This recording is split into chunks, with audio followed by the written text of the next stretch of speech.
We should rip Barron Trump from his mother's arms and put him in a cage with pedophiles. Still up on Twitter, by the way, right now. No punishment. Like, but he apologized. What? I'm sorry. It's too late. Go upstairs. I don't care. Over the past week, we've seen another purge, obviously, of not only have we seen this of conservatives, but we have seen rejoicing from the left. I'm delighted to see this. They're taking out the trash, these awful people, in many cases, encouraging violence, sanctioning violence. Look, you have no right to speak on someone else's platform. Let Milo Yiannopoulos go to GeoCities or MySpace or something. He can't go on Facebook. Facebook, and I think I agree a lot with man's like an anti-Semitic cartoon. It's a company, right? We don't like regulation, then it should regulate itself. I feel like that first guy who was talking, Mr. Honey, Ilhan Omar's watching it like, I mean, come on! Gosh. It's just too soft to lay up to them. We should just do this program like cable news. It would be so much easier. There'd be no prep. Hey, what do you think, sir? Outrage, and I'm sounding slightly like Woody Allen crossed with the nutty professor from The Simpsons, Milo Yiannopoulos. I want to make sure that we're clear about this, and Bill will obviously help clarify this. This is not a freedom of speech issue. Okay, right. So before people yell "private company," I want you to hear out what we're about to talk, what we're about to discuss, and let's go over kind of the new rules as to what is and isn't allowed. So just as important as kind of understanding why and which conservatives are banned is looking at the behavior that's routinely accepted from the left. So there have been clear terms of service violations from the left. Things like doxing, things like threatening people, things like inciting people to violence with no consequences. I want to be really clear. I don't want any preferential treatment. I don't think any, well, I do think some conservatives do, and we'll have to get to that in a second. I just want to know the rules. And I think that's an important distinction that people need to make. There's either dishonest business practices or not knowing where they line up and not applying the law equally. Well, I think even just the point in our own experience has been the company is often unclear left-hand, right-hand about what the rules are. Right. Even day-to-day, even kind of rules. handling the same videos, being handled differently in different times by different people means that there's a level of subjectivity that means that when the company's out there selling its platform as A, in reality, it's B. Right. And that is where you get to the heart of a fraud that they're using to build a business platform on. I mean, people choose to use the platforms and spend money on those platforms and give their data, valuable data, to these companies, thinking that they're getting something that they're really not. Clearly don't honor their own rules. So just in case you think I'm making this up, Democratic State Representative, we'll talk with Dan Crenshaw about this in a second. Brian Sims, you guys see this where he videotaped himself? I don't know if videotape is a term anymore. People are like, what does that mean, videotape? You mean selfie? Come on, Grandpa. He selfied? Is that what you mean? We used to use the term videotape. I just realized how dated that was. So I almost said it again. He videotaped himself. He selfied himself, which sounds redundant, harassing young girls and old ladies praying outside of abortion clinics and offered money to anyone who would dox them. Lest you think I'm making it up. Hi, everyone. Representative Brian Sims here, and I am outside the Planned Parenthood at southeastern Pennsylvania. Oh, no, they're leaving now. A bunch of pseudo-Christian protesters who've been out here shaming young girls for being here. And so here's the deal. I put pseudo in front of everything. Anybody who will identify any of these Makes three. it dead. So we're I'm going to actually donate to praying Planned Parenthood. for the babies. I'm going to donate to Planned Parenthood. So look, a bunch of white people standing out in front of a Planned Parenthood, shaming people. There's Let me make this really clear. An elected official offered money to anyone who would dox pro-life prayer volunteers. You could live the rest of your life with singular purpose and unbelievable focus in an attempt to, and still not accomplish anything that shitty. You could set out to do it. Volunteer prayers. Oh my gosh. Pseudo-Christians? What does that mean?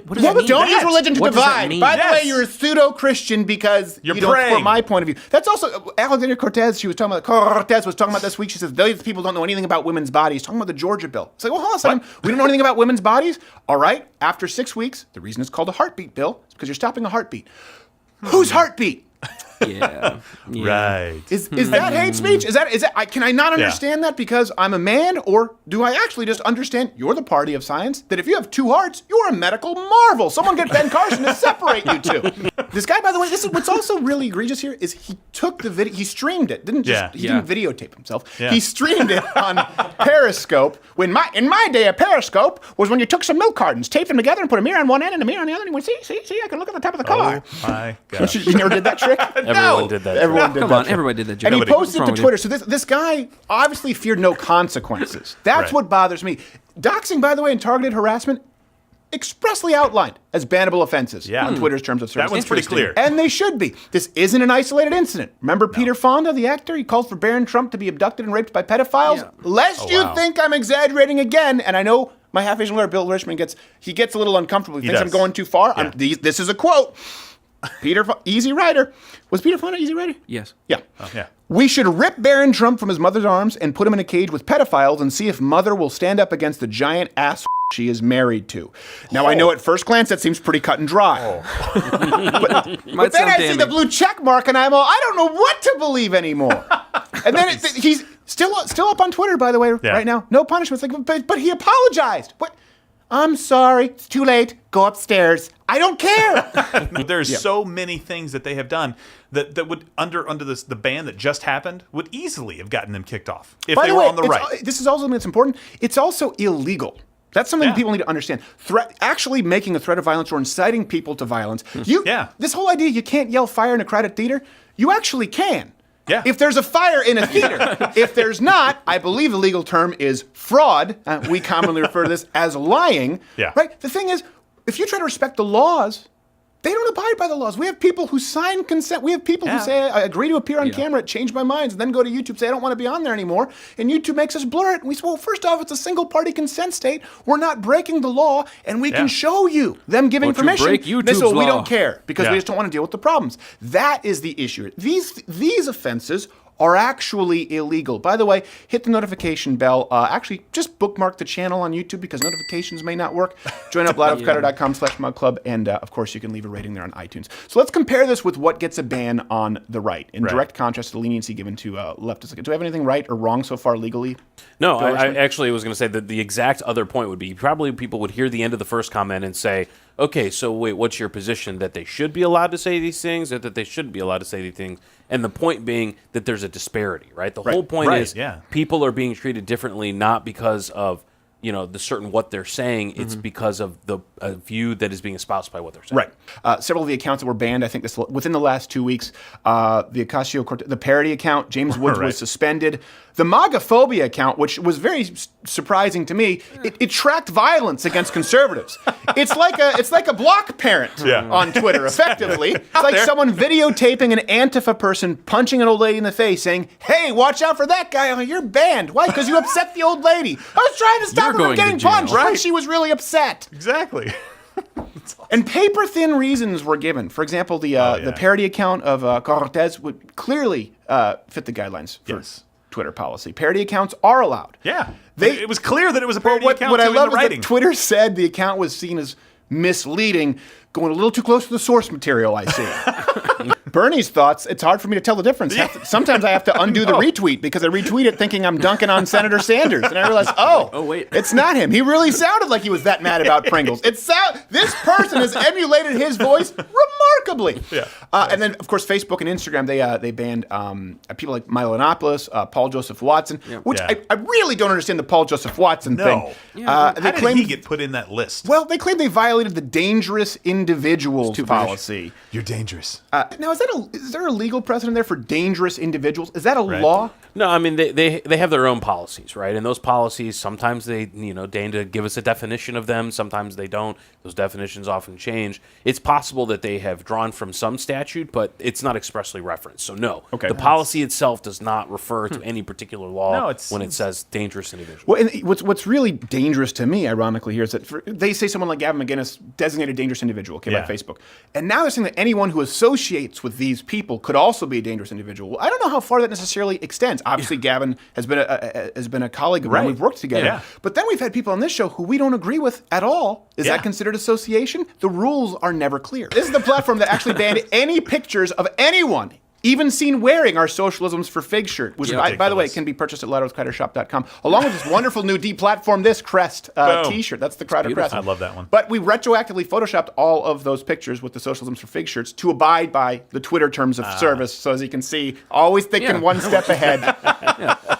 Now, here's one thing, too. A lot of people see that they see any right-wing critique of social media companies as hypocritical. Again, if you aren't clear about what your problem is. Conservatives are like, it's not the government's job to regulate private business.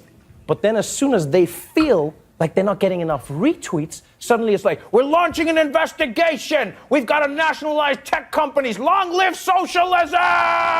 Bernie! Bernie! Bernie! Bernie! I love how that clip was dead silent until you could actually hear the applause break carton coming up. The flashing. Even his audience, like, I don't know what to do Yeah. here. I mean, I get he's the affirmative action Comedy Central hire, but we thought he'd make it easier for us to play along. We don't want to nationalize social media. No. And this is my proposed solution. This is really why I want to get Bill's take on it. This allows all parties the freedom to choose. Okay. Yeah. And I think it just needs to be as simple as a question needs to be answered officially, legally on the record. These social media companies, in a court of law, they need to decide whether they're platforms or publishers, because those two things are very, very different. A publisher, something like the New York Times, or even Louder with Crowder, or this channel, they can monitor content published on their site. They have to take responsibility for it. If they publish defamatory information or they incite violence, they can be sued for that because they're responsible for the content. A platform, which would be more like, say, a cell phone company, they provide a network, they don't monitor, they don't censor your calls. Okay? Now, the reason that people have referred to these social media companies and have come to know them as platforms is because they've legally been afforded some of those rights not granted to a publisher. And what are those? Some of you might be asking, ones that protect them from being sued as long as they operate as a platform. So if someone tweets, for example, something defamatory about me, like, I don't know, puts on a fake Nazi symbol or says that I wanted to kill all the Jews, Twitter can't be sued for that as long as they're a platform. But that means if they're a platform, this is how I understand it, and then Bill's going to correct me here, they cannot determine which point of views are allowed, disallowed, pick sides, or try to determine winners and losers just based on point of view. There's a difference between a publisher and a platform, and I think that lately they've been acting in a way that would put them firmly in the territory of publisher, and people don't know the rules. The idea is that is the tool doing it, or is it the person controlling it? And if you're not controlling the tool, then the person who is the one that's in trouble. So it's the publisher, the one who's putting the message out, and the person who is just the phone line, the tool provider, the platform. There has to be a protection of that because otherwise there would be no financial incentive to be, for example, any kind of platform to provide those kind of tools. If a criminal, orders a drug deal over a cell phone, does that mean that we should punish the cell phone companies because they should be controlling it? No. And in that same way, the companies have changed. Recently, Jack Dorsey actually admitted, surprisingly, in an interview that he found himself to be a public marketplace of ideas and then was talking about his determination as a company that they should be censoring and again, censoring not in the constitutional sense, but censoring in the idea of how they're going to limit what the ideas are. So they are actively choosing, and by actively choosing, they've crossed that threshold from just a neutral platform to a publisher who's choosing the messages they want to put out there, and they should be held under the same standard. So how would we do that? Would they be called to testify? Does there need to be a hearing? My point is, I think before we get to any kind of regulation, is give them the opportunity to answer, make them choose publisher or platform. In which case, I think we'd be talking about like public utility laws. What would that be? They have to testify. Some of it could be within the courts, right? So the existing law that's out there. People have asked this question over the years. It's not it's not like just all of a sudden 2019 people are asking this question. Right. But in the past, it's been different, and we can see. It's changed. It's been an accretive change over the years where now they are firmly over the line. It's also very important to conservatives out there. If we do this, and this is, I think, the route that we should take, again, comment, let me know. That means that if you're a conservative, you're going to have to accept these rules for everybody. So don't break the law. Right. Don't criminally trespass, right? And videotape someone. I'm going to use that word again.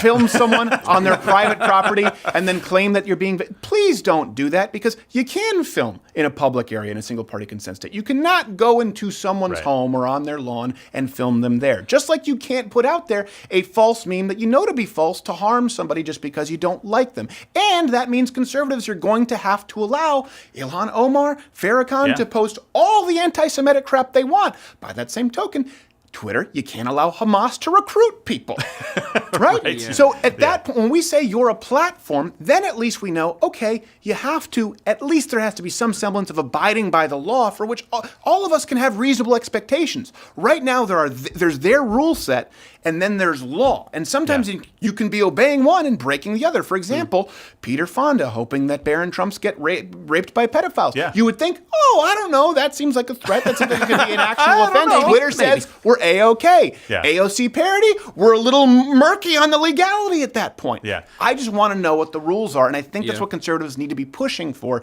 not locking arms hand in hand with people like Pelosi and people like Cortez, who Right. also want sweeping regulation of these companies. Yeah. And I think it's important that people do understand the legality of it and understand the difference between a platform and a publisher. And by the way, unlike what we'll talk about Bill Barr with Dan Crenshaw. We have to get to him. He's probably waiting for us.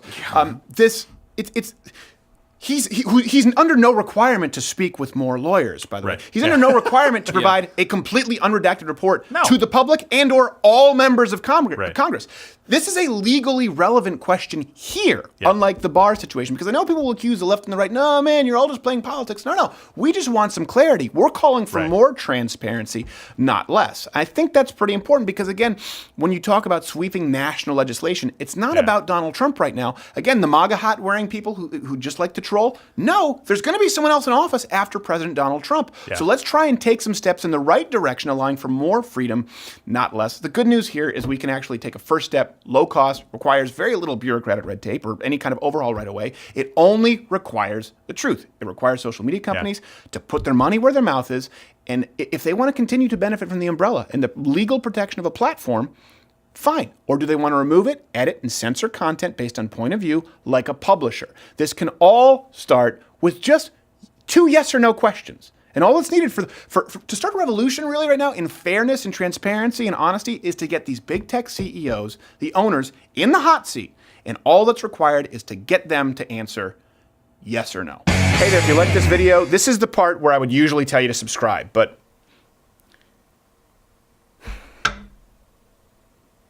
I can't do it anymore. I'm going to tell you to subscribe, and then YouTube is going to decide that we can't reach you even though you subscribe to this channel, and then I'll say hit the notification bell, and then the notification bell won't even be there anymore. I don't know what to say. More than likely, you'll find my face in a milk carton. But do what you can to stop it. It probably won't do much.